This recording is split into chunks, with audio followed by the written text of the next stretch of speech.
Hello friends, இன்றைக்கி நம்ம தண்டு கீரையை வச்சு ஒரு சூப்பரான அட்டகாசமான காரக்குழம்பு ஒன்று செய்ய போகிறோம்.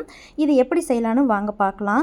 இதை நீங்கள் சூடான சாதத்தில் நல்லெண்ணெய் விட்டு சாப்பிட்டிங்கன்னா அப்படி இருக்குங்க. டேஸ்ட்டு ரொம்பவே அல்டிமேட்டாக இருக்கும். வாங்க எப்படி செய்யலான்னு பார்க்கலாம். இதுக்கு நான் மண் சட்டியில் ஒரு 3 டேபிள் ஸ்பூன் போல் நல்லெண்ணெய் விட்டுக்கிறேன். அதற்கப்புறமா நல்லெண்ணெய் காஞ்சோன்னு 1 ஸ்பூன் கடுகு, ஒரு அரை ஸ்பூன் போல் வெந்தயம் சேர்த்துக்கிறேன். வெந்தயம் நல்லா செவந்ததும் ஒரு 6 பல் போல் நான் பூண்டு தோல் உரித்து வச்சுருக்கேன். அதை நம்ம ஆட் பண்ணிக்கலாம். 2 கொத்து போல் கருவேப்பிலையை நல்லா கழுவிட்டு நான் சேர்த்துக்கிறேன். கருவேப்பிலையை தண்ணியில் வாஷ் பண்ணிட்டு தேய்ச்சதுனால நல்லா எண்ணெயெல்லாம் மேலே தெரிக்கும், ஜாக்கிரதையாக போடுங்க. அடுத்ததாக ஒரு 10-15 போல் சின்ன வெங்காயத்தை நான் ஆட் பண்ணிக்கிறேன். புளிக்குழம்பு காரக்குழம்பை பொறுத்த வரைக்கும் சின்ன வெங்காயம் ரொம்பவே டேஸ்ட்டு கொடுக்கும். சின்ன வெங்காயம் இல்லைன்னா நீங்கள் தாராளமாக பெரிய வெங்காயம் சேர்த்துக்கலாம். வெங்காயம் ஓரளவுக்கு நல்லா வதங்கி வந்ததுக்கப்புறமா நான் ஒரு 1.5 தக்காளி போல் ரொம்ப சின்ன சைஸில் ஒரு 1.5 தக்காளி எடுத்திருக்கேன்.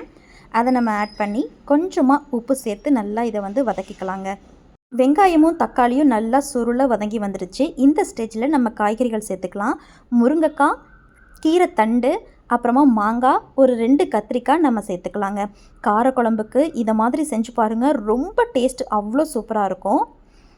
இது ஒரு 2 நிமிஷத்துக்கு மட்டும் நல்லா வதக்கிக்கலாம் அந்த எண்ணெயிலேயே. எண்ணெய் உங்களுக்கு அதிகமாக இருக்கிற மாதிரி தெரியும், நம்ம நல்லெண்ணெய் தான் சேர்த்துருக்குறோம், அதனால் உடம்புக்கு நல்லது. அதே போல் இந்த காரக்குழம்புக்கு புளிக்குழம்புக்கெலாம் கொஞ்சம் நல்லெண்ணெய் அதிகமாக சேர்த்துக்கிட்டிங்கன்னா நமக்கு சாதத்தோடு சாப்பிடும்போது ரொம்ப டேஸ்ட்டாக இருக்கும். அதுக்காக தான் நான் இன்றைக்கி கொஞ்சம் அதிகமாக சேர்த்துருக்கேன். அடுப்பை லோ ஃப்ளேமில் வச்சுட்டு இப்போ நம்ம மசாலா சேர்த்துக்கலாம்.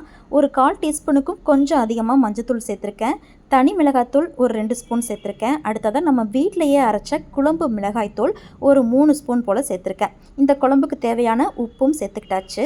எப்போவுமே நம்ம மசாலா சேர்க்கும்போது அடுப்பை லோ ஃப்ளேமில் வச்சு தான் பண்ணணும். அப்போ தான் மசாலாலாம் தீஞ்சிடாமல் நமக்கு ஒரு நல்ல ஃப்ளேவர் கிடைக்கும். இப்போது ஒரு 2 நிமிஷத்துக்கு நல்லா வதக்கி விட்டாச்சு. அடுத்ததாக நம்ம கொஞ்சம் தண்ணி ஆட் பண்ணிக்கலாம்.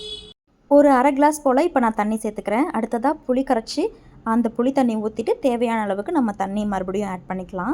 சில பேர் தேங்காய் பால் அல்லது தேங்காய் பேஸ்ட்டு புளிக்குழம்பு காரக்குழம்புக்கெல்லாம் யூஸ் பண்ணுவாங்க. ஆனால் நான் எப்போவுமே இந்த புளிக்குழம்பு காரக்குழம்பு வெங்காய குழம்புக்கெல்லாம் தேங்காய் பேஸ்ட்டு யூஸ் பண்ண மாட்டேன். அடுத்ததாக புளி கரைச்சி வச்சுருக்கேன். ஒரு நெல்லிக்காய் சைஸ் எடுத்து அதை நம்ம ஃபில்டர் பண்ணி சேர்த்துக்கலாம். ஏன்னா கொஞ்சம் தூசி இருக்கும். அதனால் புளி தண்ணி சேர்த்ததுக்கப்புறமா உப்பு காரம் செக் பண்ணிவிட்டு தேவையான அளவு தண்ணி விட்டு மீடியம் ஃப்ளேமில் ஒரு 10 நிமிஷம் போல் நம்ம கொதிக்க வைக்கலாம். நம்ம ஆட் பண்ணியிருக்கிற அந்த எண்ணெயெல்லாம் நல்லா பிரிஞ்சு ஓரம்லாம் சைடு தங்கும். அப்போனா நமக்கு குழம்பு ரெடி ஆகிடுச்சு அப்படின்னு அர்த்தம். ஒரு 10 நிமிஷம் கொதிச்சதுக்கப்புறமா நம்ம குழம்பு எப்படி இருக்குன்னு பார்க்கலாம். முக்கால்வாசி குழம்பு நல்லா ரெடி ஆகிடுச்சு. இன்னும் கொஞ்சம் கெட்டியானுச்சுன்னா இந்த காரக்குழம்பு ரொம்பவே சூப்பராக இருக்கும். பாருங்கள், குழம்பு நல்லா சுண்டி வந்துருச்சு. இப்போ இந்த ஸ்டேஜில் ஒரு சின்ன சைஸ் வெல்லம் சேர்த்துக்கிட்டிங்கன்னா குழம்பு நல்லா அந்த காரம் உப்பு எல்லாத்தையுமே நல்லா தூக்கி கொடுக்கும். ரொம்ப டேஸ்ட்டாக இருக்கும். அவ்வளோதான், குழம்பு சூப்பராக ரெடி ஆகிடுச்சு. இப்போ நான் சூடான சாதத்தில் இந்த குழம்பு ஊற்றி நல்லெண்ணெய் விட்டு சாப்பிட போகிறேன்.